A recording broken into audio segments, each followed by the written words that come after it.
High, আমি রুবেল। তো আমি আপনাদের সাথে আজকে যে বিষয়টা নিয়ে কথা বলবো, কথা হলো যে শেরপুর জেলার ঝিনাইগাতি উপজেলাকে নিয়ে। তো মোবাইলে কিছু কিছু নিউজ দেখা যাইতেছে যে শেরপুর জেলায় ঝিনাইগাতি উপজেলায় নাকি পানিতে ঝিনাইগাতি উপজেলা দেখা যাইতেছে না, ডুবা গেছে, অনেক ক্ষয়ক্ষতি হয়েছে, অনেকেই কান্নাকাটি করতেছে। তো ভাই, শেরপুর জেলায়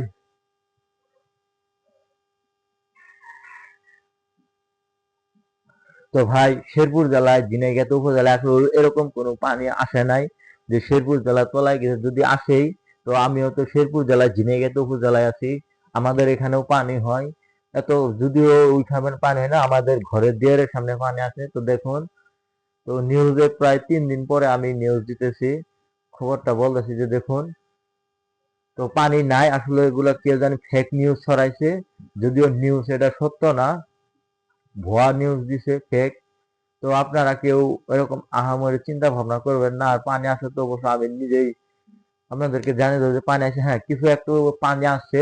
ঝিনাইগাতি যে নদী, ওই নদীটার বাঁধ ভেঙে যাওয়ার পর, মানে নদীটার বাতাটা ভেঙে যাওয়ার পর তখন কিছুটা পানি ধানশাল ইউনিয়ন বাকির ভিটাতে কিছু লোকের বাড়ি ঘরে পানি উঠছে। এটা সত্য কথা, এটা একটু মিথ্যা না। তো এরকম আহামরি না, কিছু লোকের বাড়ি ঘরে আধারের মতো মানে পানি হয়েছে, কিন্তু এরকম কিছু হয় নাই যেরকম খবর নিউজে বলতেছে, এরকম কিছু হয় নাই। তো যাই হোক, কোন নিউজ গুলো আমি নাম ধরবো না। অবশ্যই যারা আপনারা নিউজ গুলো দেখছেন আপনারা জানেনই, আসলে এরকম কোনো পানি হয় নাই। ধানশাইলের বাকির ভিটায় কিছু একটু পানি হয়েছে। তো এটা কোনো বিষয় না, আধা ডজন তো পানি হয়েছে, মানুষের ঘর দুয়ারও পানি হচ্ছে। মানে নদীটা হলো ওই বাকির ভিটার সাথে, যাদের নদীর পাড়টা ভেঙে যাওয়াতে ওই কিছুটা পানি বাকির ভিটায় উঠছে, কিন্তু আসলে ওইভাবে উঠে নাই। মানুষের বাড়ি ঘরে পানি নাই, কারোর আগ্নেয় উঠানে আধা ডজন মতো পানি হয়েছে, এর সাথে বেশি কিছু না। তো যারা এই ফেক নিউজ ছড়াইতেছেন, আশা করি আপনারা আর ফেক নিউজ ছড়াবেন না, ভালো নিউজ ছড়ানোর চেষ্টা করেন। আর যারা কন্টেন্ট ক্রিয়েটর অনেকেরাই আছেন কান্দাকাটি করতেছেন, শেরপুর জেলার জন্য দোয়া করবেন, দোয়া অবশ্যই করবেন যেন পানি না আসে। কিন্তু এরকম কোনো দোয়া করেন না যে পানি আইছে যার জন্য তা না, দোয়া করেন যেন পানি না আসে। আর একটা কথা শেরপুর জেলাদেরকে বলে যায়, বা শেরপুর জেলা অন্য অন্য যে জেলাদেরকে বলে যায়, আর কিছুদিন আগে মাইকিং করা হয়েছে বাংলাদেশে, ইন্ডিয়ারা কোনো এক সময় হইতে আমাদের শেরপুর জেলা দিয়েও পানি ছাড়তে পারে।